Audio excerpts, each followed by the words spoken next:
We live in a world shaped by our cleverness. We have machines that do impossible work. We have food that doesn't need hunting, chasing, or hard work. But with all this comfort, a big question from our past keeps coming up. Were our old ancestors stronger than us today? The answer isn't simple. It asks us to go back in time, to look at the quiet story told by old bones. It asks us to understand how muscles are built and how skeletons work. We need to dig deep into what their daily lives were like. Here, we'll explore the science of strength, telling the story of who they were and who we have become. The puzzle is clear and interesting. In trying to make life easier, have we accidentally made ourselves weaker? This is the mystery we need to figure out now. Our journey starts with a really old relative, Homo erectus. This amazing species was a master of staying power, traveling across Africa and Asia for well over 1 million years. Their old bones tell a story of a body built for long-distance trips. They had long, strong leg bones, perfectly designed for walking easily, and most importantly, for running long distances. Not fast sprints, but the never-ending, steady pace of a hunter who could keep going. The bones of Homo erectus show how perfectly they were made for endurance. Their bones were shaped to use energy in the best way when they moved. This efficiency let them follow herds of animals for days at a time. The thickness of their thigh bone and the marks of stress show that they put a lot of pressure on their bodies over and over again on rough ground.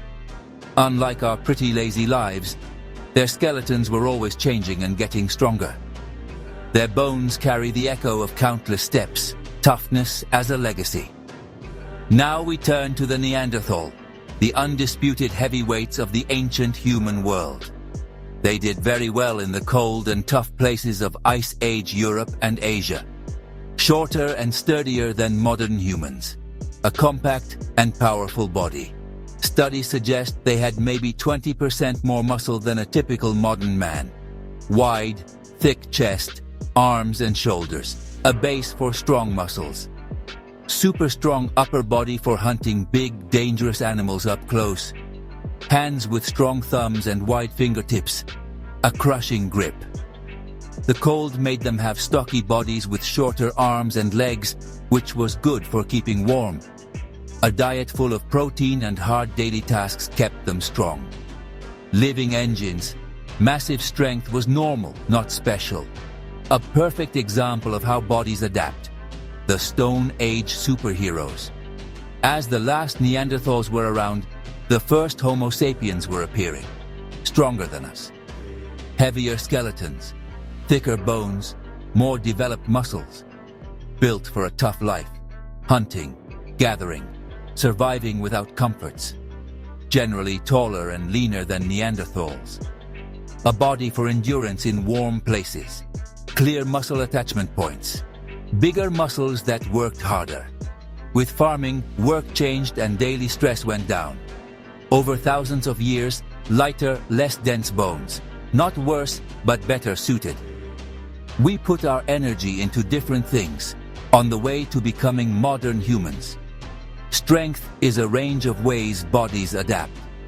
From the endurance of Homo erectus to the raw power of Neanderthals, all the way to the flexible early Homo sapiens.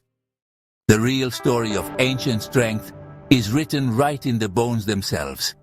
One of the biggest clues is bone density. Neanderthals and ancient humans had skeletons that were much thicker and stronger than ours. Think of it like the difference between a hollow tube and a solid bar. Thicker bones can handle more force, like impacts and muscles pulling on them. According to something called Wolff's Law, bone changes and gets stronger over time when it's used a lot. Carrying heavy things, making powerful movements, and running on rough ground built super strong skeletons. It wasn't just density, they also had thicker middle parts of their bones and bigger joints, which helped them handle bending and spread out forces. Rough spots where muscles attached are signs of huge, powerful muscles. By looking at these spots, we can figure out how big and strong their muscles were. It's like a direct window into how incredibly strong they were. Their strength was even clear in their faces. Their jaws were much stronger than ours. They had wide jaws and big teeth, perfect for eating tough, chewy foods. Think raw meat, tough plant fibers, and even cracking bones open for the good stuff inside. Big attachment spots mean bigger jaw muscles and a super strong bite. They used their mouths like a living vice, holding hides and other things while their hands were busy. Strong hand bones and wide fingertips meant they had an incredibly powerful grip. Imagine controlling a spear against a bison. Their grip, arms, and shoulders worked as one strong system. A strong neck helped keep their head steady during impacts and fights. Their neck bones and muscle attachments show they had a really impressive muscular neck. Their jaw, hand, and neck all worked together as one powerful system. Every part of their ancient bodies was built for maximum strength and toughness. Our modern skeletons show we live much easier lives. Bones are like living records of hard work. They tell a clear and quiet story. Well, you know, that's how bones tell their story. The story of how our strength changed is the story of our species' journey. It shows us a deep truth. What we think of as progress came with a physical cost. Let's try a thought experiment, a comparison across thousands of years. A Neanderthal hunter in peak physical condition versus a top modern athlete, maybe a world champion powerlifter or a heavyweight wrestler. Who would really be stronger? We can't test a living Neanderthal, but we can make some good guesses. Let's think about raw, untrained strength. Their power came from just surviving every day. Their whole life was like a constant workout. Could they lift 500 kilos like a powerlifter? Probably not. That takes special skill. But a 200-kilo rock or a big log in the real world? Their strong bones suggest, very likely, yes. Their grip, almost impossible to break. Their thick necks made them tough against chokes and holds. In a messy fight, their practical strength would be amazing. A modern athlete is great because of their special skills and training, bench presses and wrestling moves. In a fair competition, the modern athlete might win. But survival isn't fair. Comparing them is like a heavy farm tractor and a Formula One race car. Both strong, but for different things. The modern athlete is the best at one thing. The Neanderthal was best at everything, all day long. No clear winner, but the bones tell us our ancient cousin had some truly scary real power. How you define strength makes all the difference. If strength means muscles and strong bones, then yes, they were stronger. But it's not a step backward. It's a trade-off in how we evolved.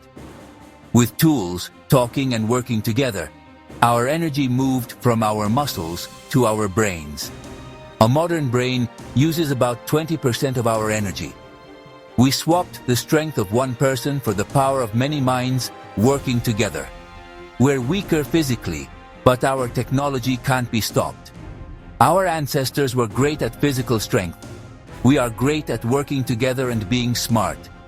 We haven't gotten worse. We've changed and gotten better. We've changed what power even means. Evolution made us weaker in body, but limitless in mind. We lost the power to move mountains, but gained the vision to understand them. Is intelligence a gift or a burden you'd trade for the strength of the past? Let me know your thoughts in the comments below.